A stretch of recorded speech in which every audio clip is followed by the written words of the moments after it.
سڵاو قوتابیانی خۆشەویست لەوانەیە ئەوڕۆماندا باسی ریپۆرتت سپیشتان لۆ دەکەم. طبعاً ئەو بابەتێکی زۆر گرنگە لە یونیتی 7 و هەروەها ئاخر بابەتشە لە گرامەری سەنڕایزی پۆلی 12. طبعاً قوتابی خۆشەویست بە خۆتان دەزانن ئەو بابەتە لەبەرەوەی گرنگە دەرەجەی زۆری لێ دێتەوە. لەوانێت جار وایە 4 دەرەجە 6 دەرەجە لێ دێتەوە. ئەو جە لەبەر ئەوە دەبێت قوتابی زۆر بەباشی خۆی ئامادە بکە بە تایبەتی ئەم بابەتە لە کۆتایی گرامەری سەنڕایزی پۆلی 12 هەیە، یعنی ئاخر بابەتە. ئەو جە لەبەر هەندێک هەموو ساڵێ پرسیاری باش لێ دێتەوە و هەروەها ریپۆرتت سپیچ لە زمانی ئینگلیزی زۆر بەکاردێ. ریپۆرتت سپیچ مانای چییە؟ واتە جێڕانەوەی قسە. بۆ نمونە ئێستا ئەمن قسەیەکی دەکەم، ئەتو ئەو قسەی من لە بۆ کەسەچکە دەجێڕێەوە. ئەگەر ئەتو قوتابی بی لە پۆل مامۆستا قسەچی دەکەم، مامۆستا مەثەلەن دەرێ لە بۆ بەیانی تەمرینی ئەم شەشەم ئازر بکە یان فلان تەمرینی ئازر بکە، ئەو مامۆستا ئەو قسەی کردیە. بەڵام ئەتوو دەچی بە قوتابیەکانی تر دەرەی مامۆستا ئەو های گوت، ئەوە پێی دەرێن ریپۆرتت سپیچ. ریپۆرتت سپیچ ناوێت کەشی لێ پێی دەرێن ئیندایرێکت سپیچ. هەردووچی یەک معنای هەیە، ریپۆرتت سپیچ، ئیندایرێکت سپیچ. ئەوە لە یونیتی 7 شێوەکانی قسە جێڕانەوە بە شێوەی ناڕاستەوخۆ، ئەو بە کوردەکەی. ئەوجا ئەمە لە بۆ ریپۆرتت سپیچی ئەمە 5 یاسامان هەیە. یاسای یەکەمی لەگە ستیتمنتە یعنی ڕستەیەکی احتیاطیە، و یاسای دووەمی لەگە WH کوێستچنیە، یعنی ئەگەر ڕستەکە WH کوێستچن بوو پرسیاری بوو. یاسای سێمیشی لەسەر yes no کوێستچنیە. یاسای چوارەمیش هەندێک ئامرازی بەکارهێنا، مەثەڵەن ئۆردەر و ئینڤیتیشن و وۆرنینگ و ئەوانە، ئەگەر ئەمانە هەبوو یاسای چوارەمە. و یاسای پێنجەمیش دەرێ ئەگەر کاتێک تەلەفۆنمان هەبوو، یعنی قسە جێڕانەوەکە لە ناو تەلەفۆنی بوو، دەبێت قسە جێڕانەوەکە کوبیتن. ئەمە ئێستا بەچ دەست پێ دەکەین؟ بە ستیتمنتی دەست پێ دەکەین، ڕستەی خەبەری، واتە تەنها قسەچی دەکەی. مەثەڵەن دەرێ ئەو نەفەرە ئەو هایە، یان ئەمن نەخۆشم، یان ئەمن باشم، یان ئەو کوڕە زیرەکە. ئەو جە بەو شێوەیە ئەتو دێ ئەو قسەی من لە بۆ نەفەرچکە دەجێڕیەوە. یعنی زۆر گرنگە ئەتو بزانیم فکرەکە چییە. فکرەکە ئەوەیە ئەتو قسەچی لە بۆ کەسەچکە دەجێڕیەوە. ئەو جە ئەگە قسەچی بجێڕیەوە، خۆ ئەتو باسی خۆت ناکەی، باسی نەفەرەکەی دەکەی. نارێ ئەمن ئەو هام گوتێ، دەرێ فلان کەس ئەو های گوتیە. لەبەرەوە ئەمە یاسای یەکەممان ستیتمنتە، ڕستەی خەبەریە. طبعاً ئەوە یاسایەکەیە، باتەمەشە یاساکەی بکەین زارێ ئەو جە تێبینەکە دەدەمێت. یاسایەکە دەرێ ناوەچی برێت، دەبێت ئەتو ناوەچی برێ، دائیمەن پێویستە ناوەچی برێ، مەثەلەن برێ ئەلی یان محەممەد یان تۆم، ناوەچی برێ، هەر ناوەک بێ احتیاطیە، هەر ناوەک بی ئەتو دەتوانی بەکاری بینی. دواتر ئەمانە ئەو موشانەت هەنە، ئەوانە پێیان دەرێن ریپۆرتد وردز، یعنی ئەو وشانەی کە ریپۆرتەکەیان پێ دەکەی، کە ریپۆرت سپیچیان پێ دەکەی. ئەوانە ئەگەتە مشا بکەی هەرە موشیان ڕابردوونە. قوتابی بەڕێز چکە ئەتوو لە ریپۆرتت سپیچ ڕانەبردود نییە. لەبەر چ ئەتوو دەچی قسەی خەڵکی دەجێڕیەوە، یان قسەی من دەژێڕیەوە. ئێغێر یعنی ئەمن قسەکەم کردیە، ئەتوو جاری دووەم دەیجێڕیەوە، کەواتە دەبی ئیشەکەت ڕابردووبی. لەبەر هەندێک ئەو ڤێربانەمان هەر هەموو ڕابردووە. لە حالەتی ستیتمنت ئەمەیان دەرێن said، thought، agreed، added، believed، explained. لەوانەیە چەند ڤێربە چ کەش هەبیتن بتوانین بەکاریان بێنین لە کاتێک کە ئەمە قسەی دەجێڕینەوە. ئەگەر لێبی ئەو بابەتێ لەگە فۆرمەڵ و ئینفۆرمەلی تێک هەڵ نەکەی لە یونیتی 3 ئەمە بابەتێکمان هەیە فۆرمەڵ و ئینفۆرمەڵ. لەوێن دەرێش سێدی تێدایە، سێد ئەو زۆر بەکاردێ، بەس لەوێ it is سێدا لێرە یەکسەر ناوێک ئەو جا سێد، یعنی زۆر جا تێک هەڵ دەکرێتن، دەبێت ئەتوو زۆر زیرەک بیلەوەی. وهروەها وشەی سێد لە هەمویان زیاتر بەکاردێتن. ئەو وشانە دەبی لەبەر بیتن، تابی خۆشەویست، ئەم وشانە دەبی لەبەر بی.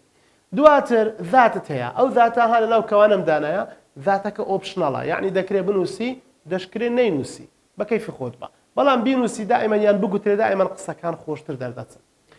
ئەو جە دواتر بکەری ڕستەکەت هەیە قوتابی بەڕێز، بکەری ڕستە ئەو جە لەوانەیە هیبی، لەوانەیە شیبی، لەوانەیە ذەیبی، ئەو ڕستەی کە ئەتوو ریپۆرتی دەکەی بکەرەکەی دەینی ئەلێرە دەینووسی، یعنی بکە چی قسەکەی کردیە دەینی ئەلێرە دەنووسی. دواتر ئەگەر ڕستەکەت ئەو تێبینیە زۆر گرنگە، ئەو تێبینیە زۆر گرنگە. ئەگەر ڕستەکەت پرێزنت بوو، یعنی ئەو کابرایی کە ڕستەکە لە ئیمتحان، یان ئەو ڕستێک کە لە ئیمتحان دێتەوە، ئەگە بە پرێزنت هاتەوە ئەتوو بیکە پاست. ئەدێگە بە پاست هاتەوە بیکە پاست پێرفێکت. ئەگە بە پاست پێرفێکت هاتەوە هەروچی خۆی بە پاست پێرفێکت بیجێڕەوە. ئێستا لێرە ئەمە نووسم ڤێرب ئیدی یان هات پیپی، معنای چێ؟ یعنی هەندێک جاران ئەمە ڕستەکەی دەکەینە چ؟ دەکەینە ڕستەیەکی ڕابردوو، بەس ڤێربەکەی بکە ڕابردوو. کەینێ چ حالەتەک؟ ئەگەر ڕستەکەت پرێزنت بوو. ئەدی کەینێ دەکەیە هات پیپی مامۆستا، ئەگەر ڕستەکەت ئەو ڕستێککە ئەتوو دەیجێڕێەوە ئەو ڕستێکە لە ئیمتحان لە بۆت هاتیتەوە ئەگە پاس بوو ئەتوو کە دەیگۆڕی دەیکێتە دەیکەیە پاس پێرفێکت ئەو تێبینیە لەگەر هەموو یاسایەکان دەخوا ئاگادار بە دووبارەی ناکەمەوە ئەو تێبینیە لەگە یاسای یەکەم دەبی لەگە یاسای دووەم دەبی لەگە یاسای سێم و چارەم و تا چارەم ئەو چار یاسایە ئەو تێبینە ڕاستە یعنی تێبینەکە چییە ئەگەر ڕستەکەت پرێزنت بوو بیکە پاس سمپڵ ئەگەر ڕستەکەت پاس سمپڵ بوو بیکە پاس پێرفێکت باش ئەگە بەخۆی پاس پێرفێکت بوو هەر بە پاس پێرفێکتی بهێرەوە و تەواو مشکلێ نییە ئێستا بابێن ئەمە بەپێی یاسا هەندێک شتی تەطبیق بکەین نەیم یان هەر ناوێک بیان جێناویش دەبیتن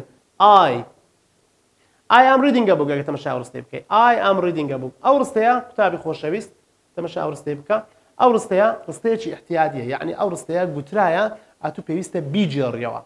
دەبی ئەتوو ڕستەکە ریپۆرت بکەیت ئەمن ئەو ڕستەیە چۆن ریپۆرت دەکەم ئێستا ئەمن ئەو ڕستەیە ئەلێرە ریپۆرت دەکەم دائما ئەو ڕستەی کە پێویستە ریپۆرتی کەی لازمە لە بینی دوو کۆتیشن مارکدا بنرێت چکە لۆ چکە قسەی تو نییە قسەی نەفەرە چیە بەس ئەتوو ئێستا دەیجێڕیەوە با بزانین کو دەیجێڕیەوە I am reading a book تەمەشای ئەو ڕستەی بکە ئامی تێدایە کەواتە ڕستەکەت چیە پرێزنتە ڕستەکەت ڕانە بردووە یەک لە قسەکانی من ئەوەیە ڕستەی ڕانە بردومان نییە لە ریپۆرت سپیچی بەس لە یەک حالەت هەمانە ئەوە ڕانە بردووە دەبی بیکەیە دەبی بیکەیە ڕابردوو باش ئێستا ئەمە بابێن ئەو یاسای تەطبیق بکەین تۆم یاخود بابرێن هەر ناوێک بیت لەوانەیە برێم هی لەوانەیە برێم شی لە زیاتی ناوەکی جێناوی بەکاردێنم تەمەشا بکە دەرێ هی explained ئەوە explain ناوەکەی دەرێم ئەو جاوی یەک لە وشانە دەرێم explain ذاتەکەشم گوتیا ئەوە ذات ئێستا چمایە بکەری ڕستەکە لیا بزانێن فرمانەکەی چ لێ بکەین بکەینە لەبەرەوەی پرێزنتە دەبیکێ verb ed تەمەشا بکە he explained that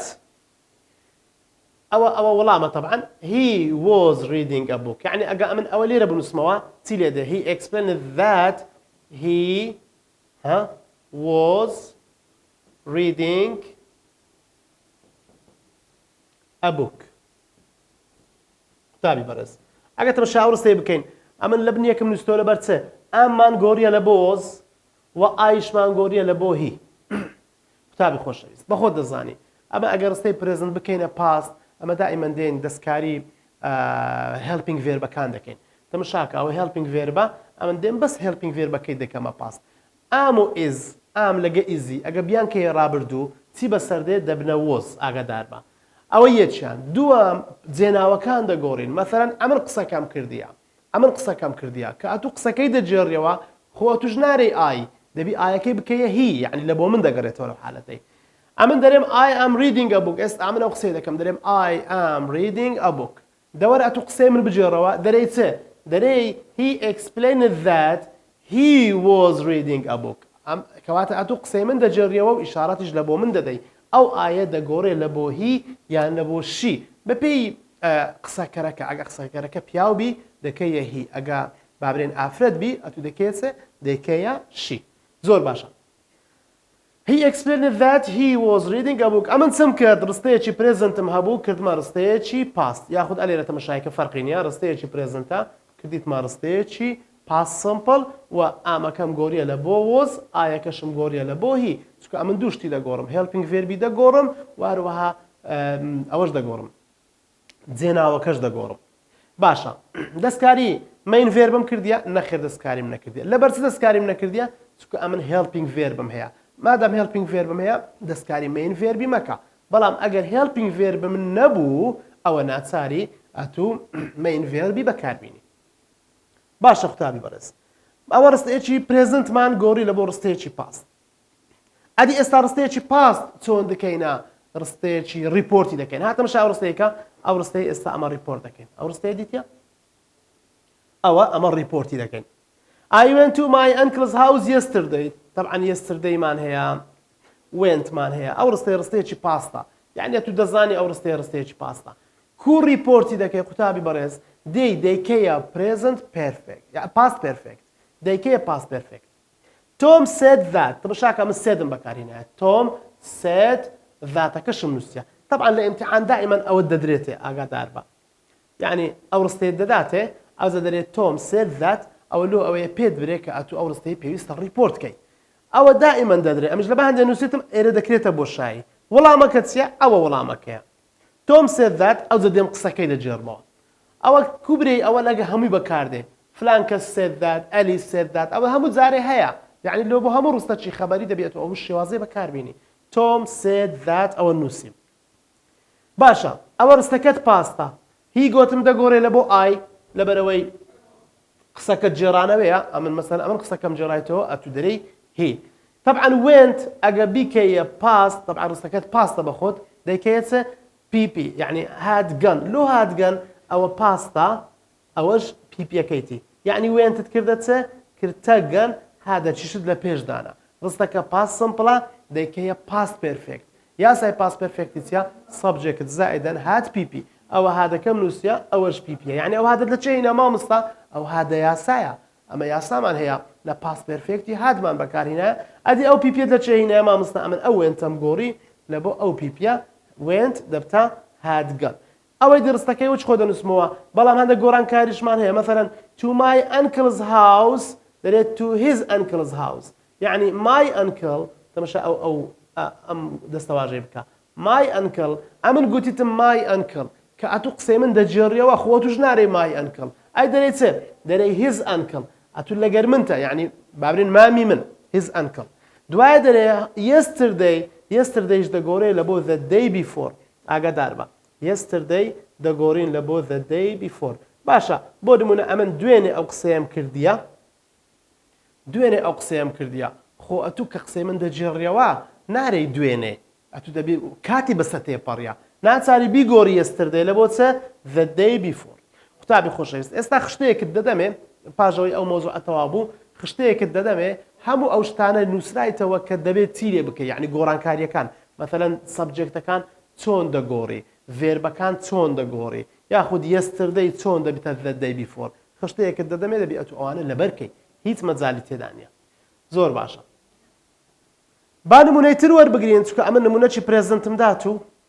کردمانە پاست نمونەی پاستیشم دات و کردمانە پاست پرفێکت ئێستا نمونەی کەشت دەدەمێ هەر پاستە بەڵام ئەوە هەندێک گۆڕانکاری تێدایە دەمێ فێر بکەم لێرە چ دەکەی we were living in Paris تەمەشای ئەو ڕستەیە بکە ئەو ڕستەیە دەبی خەبەریە طبعا یاسای یەکەمە ڕستەیەکی خەبەریە دەبی ئەمن چی لێ بکەم دەبی ئێستا ئەمن بیجێڕمەوە کوبی جێڕمەوە یعنی ریپۆرتی کەم چۆن ریپۆرتی کەم دەرێم they told me that ئەو جارەی وشەی تۆڵدی بەکاردێنم تۆڵ لێرەش بەکاردێتن لە شوێنی تریش بەکاردێ they told me that بۆ شایی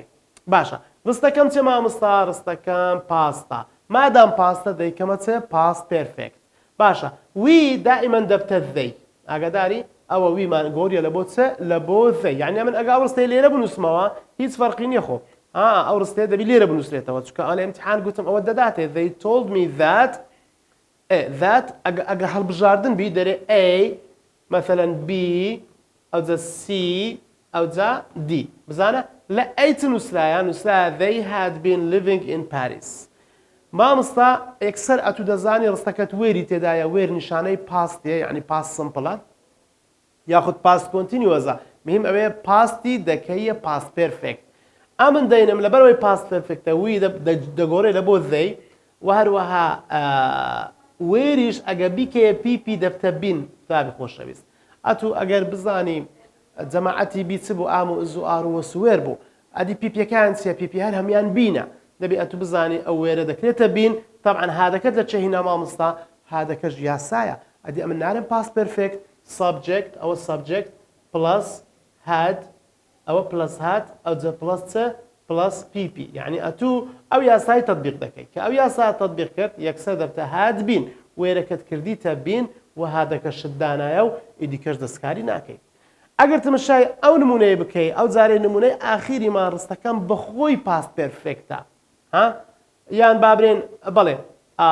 I had just turned ئەوە هادەکەم هەیە ئەوەش پیپیم هەیە یعنی ڕستەکەی من بەخۆی ئەوەی کە ئەمن دەیجێڕمەوە بەخۆی چیە بەخۆی پاست پێرفێکتە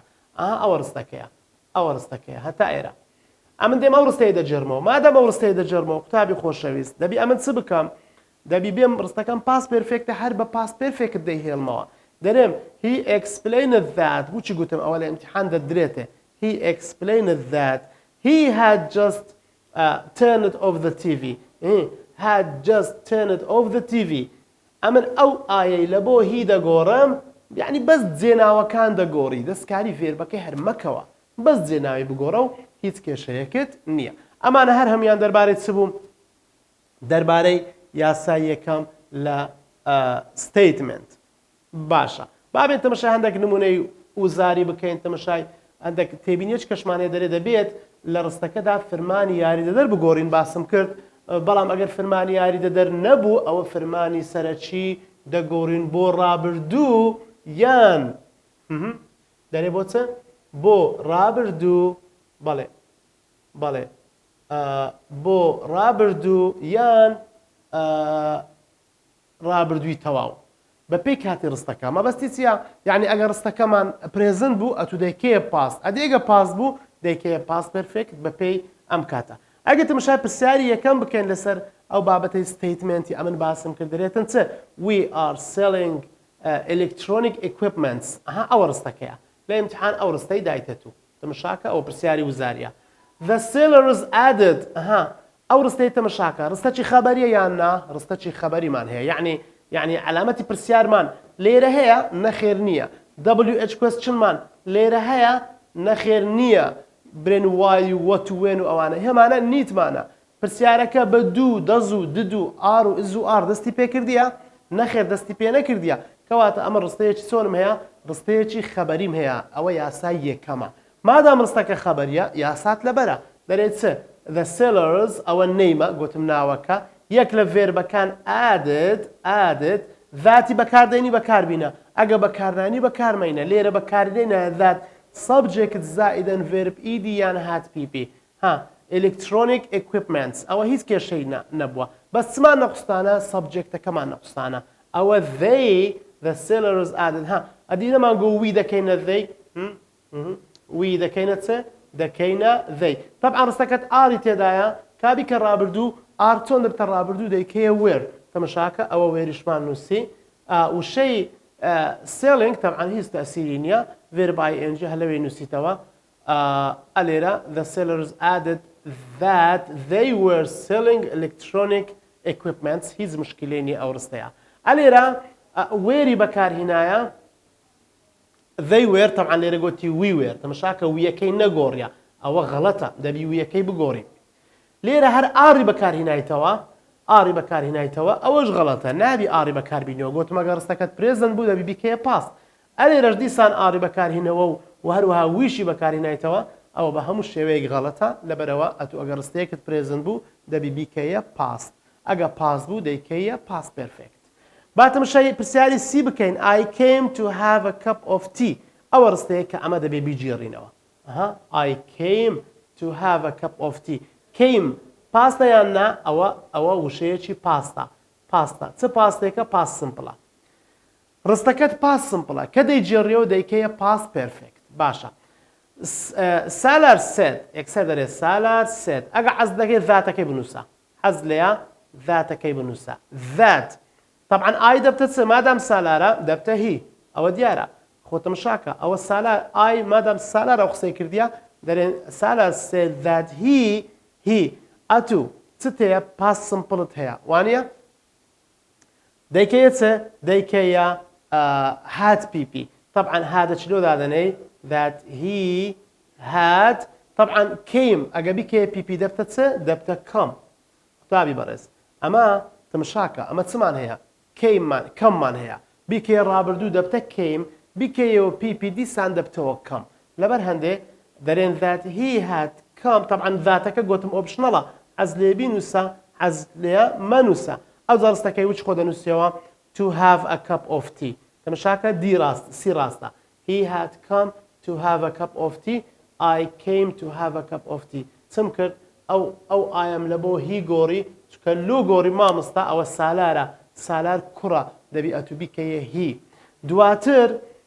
ئەو کەیمە مام کردە چ کەیم کردمە هات کەم ئەدی نەمگۆ ئەگەر ڕستەکەت پاست بوو دەبی بیکەیە پاست پێرفێکت ئەوەش ڕستەکەمان وەڵامە ڕاستەکەیە ئەدی لێرە چ مشکلە هەیە هی هات کەیمی وچی خۆ نووسیتەوە ئەوە غەڵەتە ئەدی لێرە چی کردیە هی دت قوتابی خۆشەویست دوو دەز و ددی بەکارمەینە لە ریپۆرتت ستیتمنت بە هیچ کاتێک دوو دەز و ددی بەکارمەینە و هەروەها کەیمەی دیسان دایتەوە من ئەوەش دیسان وەڵامێکی هەڵەیە زۆر باشە ئێستا ئەوەش چەند تێبینیەک بوو لەسەر یاسایی یەکەم تازە باسم کرد گوتم خشتەیەکت دەدەمێ ئەو خشتانە دەبێت لەبەر بکرێن تەماشاکە تازە گوتم ئز و ئام ئەگەر بیان کەیە ڕابردوو چیان بەسەردە ئز لەگەر ئامی دەبتە وۆز ئەدی ئار دەبتە چ دەبتە وێر هاز و هاف دەبتە چ دەبتە هات هافتوو دەبتە هاتوو هاستوش دەبتە هاتوو یعنی ئەتو ئەوانە ئەگە هەبوو لە ڕستەی دەبێت بیانکەیە پاست ئەدی ئەگەر ئەمن ئەم شێوەزە مۆدەڵ فێربانەمان هەبوو وڵ دائیمەن دەبتە چ دەبتە وت ئەدی شەڵ دەبتە شوت کان دەبتە چ کوت مەی دەبتە مایت مەز دەبتە هاتوو ئاگادار بە تەڵەبەکان لەوانەیە ئەوەی نەزانن مەز دەبتە هاتوو ئۆ توش دەبتە هاتوو نی توش دەبتە هاتوو ئەمانە هیچ عیلاجیان نییە دەبێت بیانکەی هاتوو ئەگە بیانکەی ڕابردوو و هەروەها ئەگەر ئەمن وشەیەکی پاستم هەبوو دد دەبتە چ دەبتە هاتدان وێنت دەبتە هاتگەن پلەی دەبتە هات پلەیت پلەی یعنی شەرتنی هەر پلەی هەر فێر بەچکەمان هەبوو ئیدی پێوە بوو هادەچی لە پێش دابنێ و وشەکەی بخۆی بنووسەوە وەزوێریش دەبتە بین ها دەمێت کە قسەمان کرد لەسەر ئەو مۆزوعی گوتم وەزوێر دائیمەن دەبتە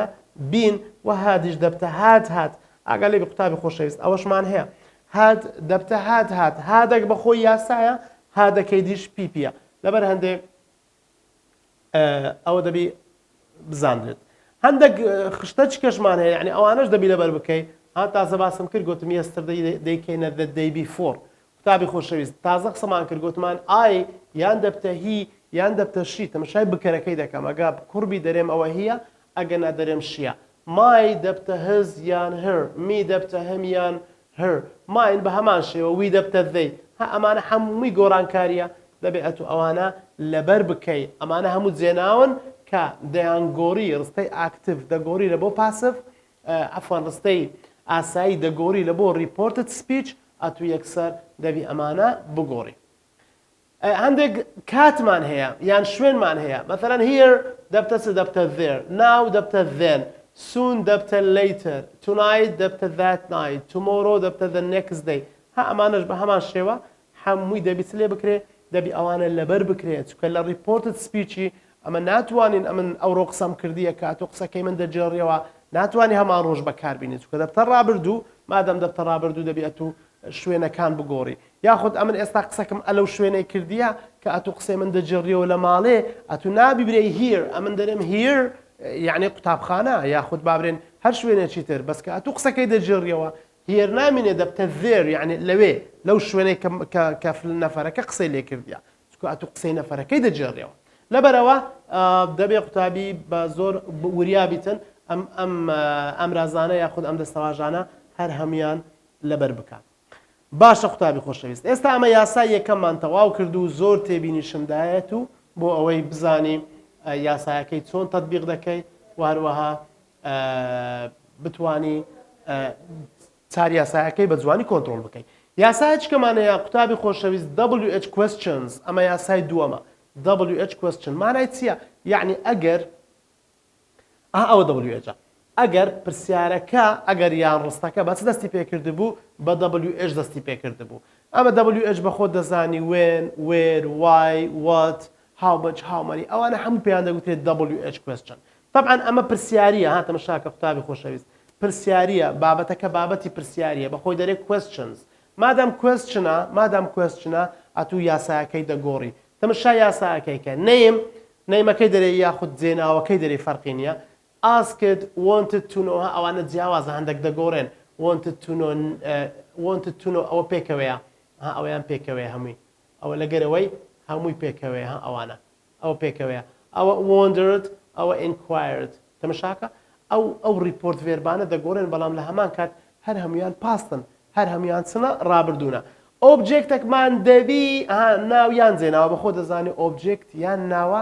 یان جێناوە ئەوجا لێرە ئەگە تەمەشا بکەی ئۆبجێکتەکە ئۆپشنەڵە دیسان ئۆپشنەڵ معنای چییە واتە دەتوانم بینووسم و دەشتوانم نەینووسم بە کەیفی خۆمە هەندێک جاران هەتا هەندێک جاران نیتە کێشە نییە دوای ئۆبجێکتەکەی ئەگەر ئۆبجێکتمان هەبوو یەکسەر WH کوێستچنە یعنی ئەتوو ئەو WH کوێستچنەی یەکسەر دەینی لە ناو یاسایەکەی جێی دەکەیەوە کە WH کوێستچنت دانا وەکو پێشتر بکەری ڕستەکە بنووسە و یان فێر بەکەی بکە ئیدی یان بکە هات پیپی یعنی یان بیکە پاست سمپل یان بیکە پاست پێرفێکت تێبینیمان هەیە دەرێ فرمانیاردەرەکانی وەکو دوو دەز و دت دەبێت لا بدرێن لە ناو ڕستەکە ڕستەی پرسیاری دەگۆرێت بۆ ڕستەی ئاسایی طبعا ئێستا ئەمە ڕستەی پرسیاریمان هەیە کاتێک کە ئەمە ریپۆرتی دەکەین دەبێت ڕستە پرسیارەکە نەمینێ بکرێتە ڕستەیەکی ئاسایی زۆر باشە با تەمەشای ئەو ڕستەیە بکەین Why are you so late ئەگە ئەو ڕستەیە تەمەشا بکەی هەر هەمووی ئەوە ڕستەی ئاساییە با بڵێن ئۆریجینەڵە ئۆریجینەڵ یعنی ڕستە ئەسڵەکەیە ڕستە ئەسڵەکەیە تەمەشای ڕستە ئەسڵەکەی بکاتوو WH هەیە یان نا بەڵێ WH هەیە کۆتایی علامەتی پرسیارت هەیە بەڵێ کەواتە ئەوە چ نەوعێکی تیانە ئەوە نەوعی WH کوێستچنە کە دەبینی نەوعی WH کوێستچنە قوتابی خۆشەویست دەبێت چ بکەی دەبێت ئەو یاسای لەگە بەکاربینی name asked wanted لەوانە لە ئیمتحان ئەو دوو شەشت بداتێ بەڵام ئەیدی کە دەبێت ئەوتەوا بکەی Susan asked John why he was so late ئەوە قسەکەم جێراوە چێ ئەو پرسیارەی کردیە چکە ئەو پرسیارە Susan asked John زۆر مهمە ئەت ئەوی بزانی چێ بەچێ گوت پرسیاری کردیە سوزان پرسیاری لە جۆنی کردیە سوزان asked John یعنی سوزان کچە جۆنیش کوڕە با بزانین ئەو هیە لە بۆ چێ دەگەرێتەوە Susan asked John why he was so late چێ بەچێ گوتی ئەتو تاخیر بی سوزان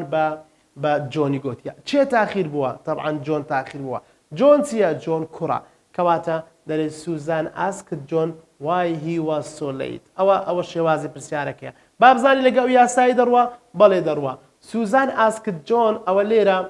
ئەوە سوزانە با برێن نەیمەکەیە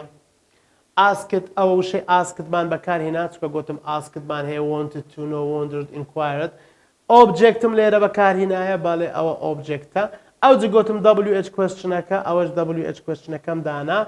بکەری ڕستەکە ئەوەش بکەری ڕستەکەیە ئەوەشم دانا ئەو جە فێر بەکەی بکە ئیدی یان هات پیپی تەمەشا ڕستەکەی بکە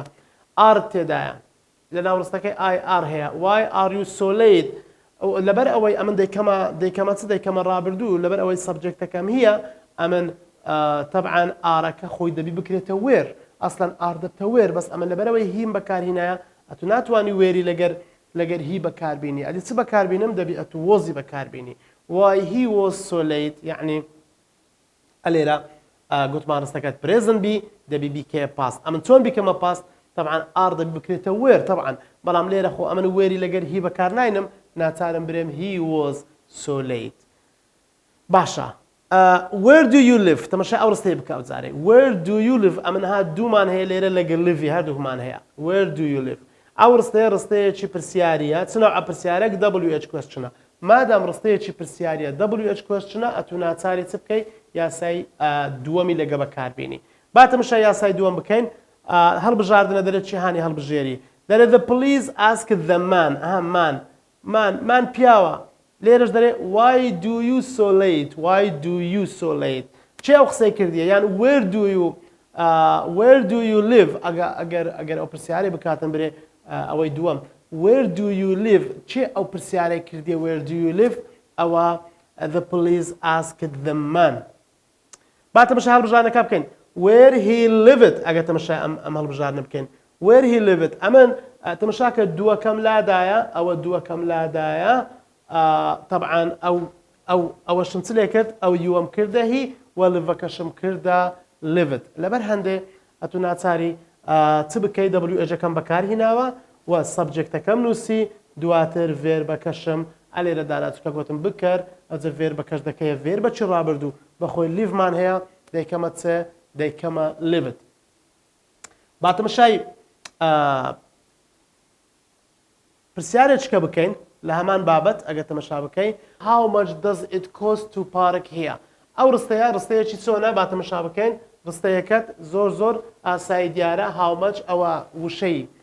پرسیاریە و هەروەها ئەمەش ڕستەکە دیارە ڕستەیەکی پرسیاریە مادام وایە ئەمن یاسای دووەم بەکاردێنم یعنی یاسای WH questionی بەکاردێنم ئەو یاسایە بەکارهات زۆر باشە با بێم تەمەشاکەم بزانم چۆن ریپۆرتی کەم یاسا طبعا دەبی لەبەر بیتن قوتابی خۆشەویست ئەگە یاسایەکەت گوت هیچ کێشت نامینێ هی ئاسکت ئەوە بەخۆی دایتەمە یعنی ناوەکەی دایتەمە یاخود جێناوەکەی دایتەمە ریپۆرت vێر بەکەشی دایتەمە ئەوجا ئەگە ئۆبجێکتی دابوو هەبوو ئەگە نەیدابوو نییە ئێستا لێرە ئۆبجێکتمان نییە ئاساییە ئەوە ئۆپشنەڵە تەمەشا بکە how much it costs to park there how much كم دانايتەوە ئەو ئیتەشم لە چێن دەرهینایە ئەوە ئیتەکەیە ئەدی نەمگو سەبجەکتەکەی دەنووسی دەزەکەی لا دەدەی ئەوە دەزش گوتم دوو دەز و دەبێ لا بردرێ ئەو جا دوایە کۆست هەر کۆستە یعنی لە پرێزنت و لە پاستی لە پیپیش کۆستەکە هەر کۆستە تو پارک هیر دەبتە چ دەبتە there بەبیرت دێ گوتر دەبی ئەوانە بگۆڕی ئەوانەش گۆڕانکاریەکان ڕوودەدەن ئەوانە هەریەکێ بەنەوعێک غەڵەتی تێداکرایە لەبەرەوە ئەمانە بە هیچ شێوەیەک نابن قوتابیانی خۆشەویست ئەمەن لە بابەتی ریپۆرتت سپیچ توانیم لەم بابرین لەم ڤیددیۆیەدا باسی چتان لە بۆ بکەم باسی یاسای یەکەمتان لە بۆ بکەم لەگەر یاسای دووەم لە ڤیددیۆی داهاتوو ئینشاءڵڵا باسی یاسای سێم و چارەم و پێنجەمیشتان لۆ دەکەم هیوادارم سووتان وەرگرت بێت و کاتێکی خۆش